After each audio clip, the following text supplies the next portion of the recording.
আসসালামু আলাইকুম। সংবাদে আপনাদের সবাইকে স্বাগত জানাচ্ছি। আমি ফিরোজ তোহা। শুরুতেই সংবাদ শিরোনাম। বাংলাদেশের সর্বশেষ গুরুত্বপূর্ণ আপডেট সংবাদে আপনাকে স্বাগত। শুরুতেই সংবাদ শিরোনাম, পরে বিস্তারিত।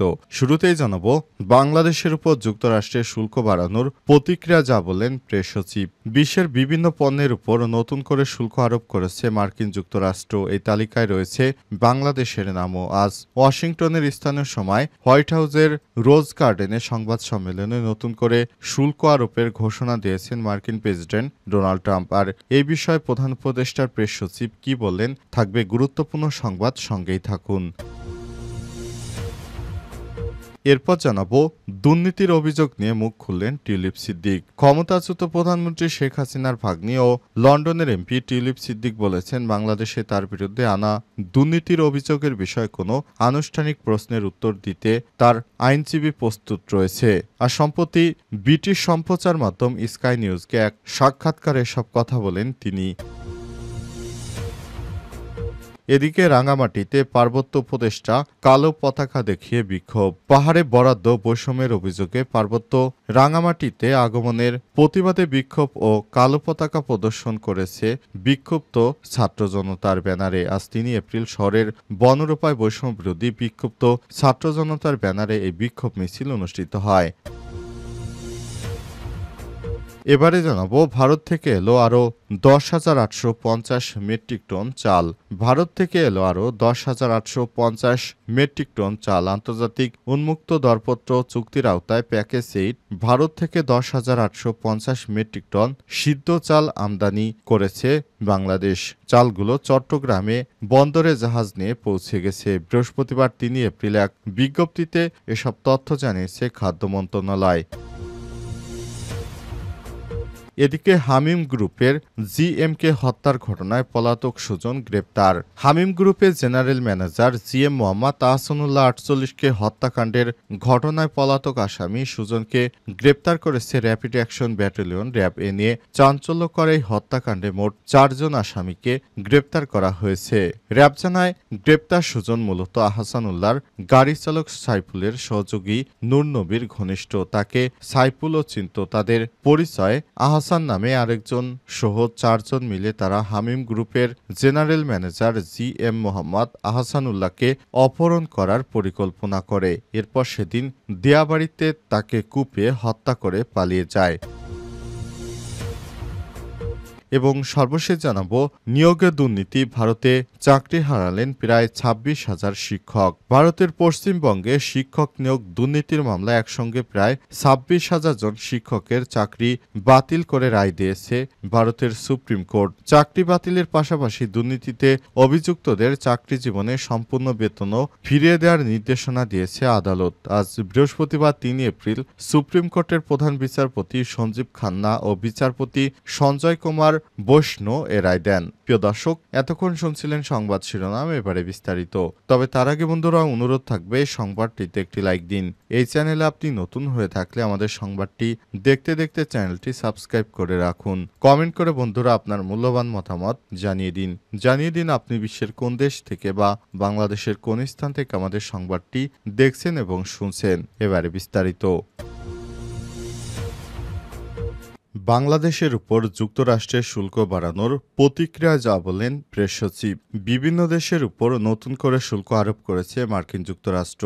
এই তালিকায় রয়েছে বাংলাদেশের নামও। বুধবার 2 এপ্রিল ওয়াশিংটনে স্থানীয় সময় বিকালে হোয়াইট হাউসে রোজ গার্ডেনে সংবাদ সম্মেলন করে নতুন এই শুল্ক আরোপের ঘোষণা দেন মার্কিন প্রেসিডেন্ট ডোনাল্ড ট্রাম্প। ট্রাম্পের নতুন সিদ্ধান্ত অনুযায়ী বাংলাদেশি পণ্যের উপর শুল্ক 15% থেকে বাড়িয়ে এখন 37% করা হয়েছে। বিশ্বব্যাপী আরোপ করা এই শুল্ককে বাণিজ্য যুদ্ধ হিসেবে আখ্যায়িত করেছে অনেক দেশ। এ নিয়ে কথা বলেছে অন্তর্বর্তীকালীন সরকারের প্রধান উপদেষ্টার ডক্টর মোহাম্মদ ইউনূসের প্রেস সচিব শফিকুল আলম। বৃহস্পতিবার ৩ এপ্রিল সামাজিক যোগাযোগ মাধ্যমে শফিকুল আলম তার ফেসবুক আইডিতে একটি স্ট্যাটাস দেন। এতে তিনি লিখেছেন, বাংলাদেশের যুক্তরাষ্ট্র থেকে আমদানি করা পণ্যের উপর শুল্ক পুনর্বিবেচনা করছে। জাতীয় রাজস্ব বোর্ড দ্রুত শুল্ক যুক্তিসঙ্গত করার বিকল্পগুলি চিহ্নিত করছে, যা বিষয়টি সমাধানের জন্য প্রয়োজনীয়। পোস্টে শফিকুল আলম আরও বলেছেন, মার্কিন যুক্তরাষ্ট্র বাংলাদেশের ঘনিষ্ঠ বন্ধু এবং আমাদের বৃহত্তম রপ্তানি গন্তব্য। ট্রাম্প প্রশাসন দায়িত্ব গ্রহণের পর থেকেই দুই দেশের মধ্যে বাণিজ্য ও বিনিয়োগ সহযোগিতা বৃদ্ধির জন্য আমরা মার্কিন যুক্তরাষ্ট্রের সঙ্গে কাজ করে আসছি। মার্কিন সরকারের সঙ্গে আমাদের চলমান কাজ শুল্ক সমস্যার সমাধান সহায়তা করবে বলে আশা করা হচ্ছে। প্রসঙ্গত, বাংলাদেশের অন্যতম প্রধান রপ্তানি বাজার যুক্তরাষ্ট্র, যেখানে প্রায় $8.4 বিলিয়ন রপ্তানি হয়। গত বছর $730 কোটি বা $7.3 বিলিয়ন যুক্তরাষ্ট্রে রপ্তানি হয়েছে। অধিকাংশই তৈরি পোশাক। নতুন শুল্ক বৃদ্ধির ফলে বাংলাদেশি পোশাক রপ্তানি ব্যাহত হতে পারে, যা অর্থনীতির উপর বড় চ্যালেঞ্জ হয়ে দাঁড়াবে। তবে শুধু তাই নয়, বাংলাদেশের উপরই নয়, বিশ্বের বিভিন্ন দেশের পণ্যের উপরও শুল্ক বৃদ্ধি করেছে যুক্তরাষ্ট্র।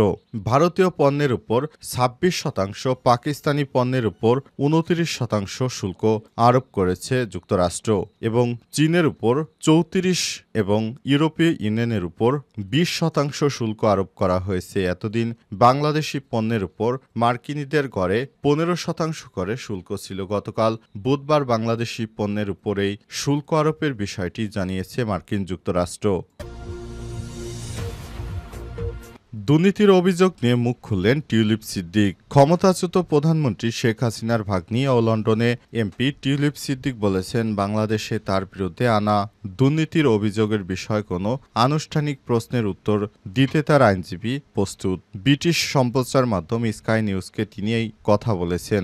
বাংলাদেশের ছাত্র জনতার আন্দোলনে ক্ষমতাচ্যুত রাজনৈতিক দল আওয়ামী লীগের সঙ্গে আপাতত সম্পর্কের বিষয়ে কোনো অনুশোচনা আছে কিনা এমন প্রশ্নের জবাবে টিউলিপ বলেন, আপনারা আমার আইনি চিঠিটি দেখুন এবং দেখুন আমার কোনো প্রশ্নের উত্তর দেওয়ার আছে কিনা। বাংলাদেশ কর্তৃপক্ষ একবারের জন্য আমার সঙ্গে যোগাযোগ করেনি, কিন্তু তাদের কাছ থেকে শোনার অপেক্ষায় রয়েছি। লন্ডনের হ্যামস্টেড ও হাইগেট আসনের ওই এমপি গত জানুয়ারিতে ট্রেজারি মন্ত্রীর পদ থেকে পদত্যাগ করতে বাধ্য হন। তখন বাংলাদেশে বেশ কয়েকটি দুর্নীতি তদন্তে তার নাম উঠে আসে। পরে বিরোধী দলীয় ব্যাপক চাপের মুখে পদত্যাগে বাধ্য হন টিউলিপ সিদ্দিক। উল্লেখ্য, রাশিয়ার কাছ থেকে পারমাণবিক বিদ্যুৎ কেন্দ্রের সরঞ্জাম আদি কেনার সময় টিউলিপ সিদ্দিক দুর্নীতির সঙ্গে জড়িয়েছিলেন বলে সেখানে অভিযোগ করা হয় এবং আরেকটি অভিযোগ হচ্ছে তার বিরুদ্ধে তিনি তার আওয়ামী লীগের আস্থাভাজন লোকদের কাছ থেকে ব্রিটেনে তিনি ফ্ল্যাট উপহার পেয়েছেন। এই বিষয়টি দুর্নীতির মাধ্যমে সামনে আসার পরই টিউলিপের মন্ত্রিত্ব পদ বাতিল হয়ে যায়। এরপর তিনি পদত্যাগে বাধ্য হন। বর্তমানে আবার সে বিষয়টি তিনি উপস্থাপন করছেন। তিনি তার আইনজীবীর মাধ্যমে বিষয়টিকে আবার সুরাহা করার চেষ্টা করছেন। ব্রিটিশ স্কাই নিউজে দেয়া এক সাক্ষাৎকারে এই বিষয়টি সামনে আসে। রাঙ্গামাটিতে পার্বত্য উপদেষ্টা কালো পতাকা দেখিয়ে বিক্ষোভ। পাহাড়ে বরাদ্দ বৈষম্য অভিযোগে পার্বত্য উপদেষ্টা রাঙ্গামাটি আগমনের প্রতিবাদে বিক্ষোভ ও কালো পতাকা প্রদর্শন বৃহস্পতিবার ৩ এপ্রিল শহরে বনরূপায় বৈষম্য বিরোধী বিক্ষুব্ধ ছাত্র জনতার ব্যানারে এই বিক্ষোভ সমাবেশ অনুষ্ঠিত হয়েছে। বিক্ষোভে বক্তারা বলেন, পার্বত্য মন্ত্রণালয়ের সম্পত্তির যে খাদ্যশস্য ও অর্থ বরাদ্দ দেওয়া হয়েছে তাতে সুস্পষ্ট বৈষম্য লক্ষ্য করা যাচ্ছে।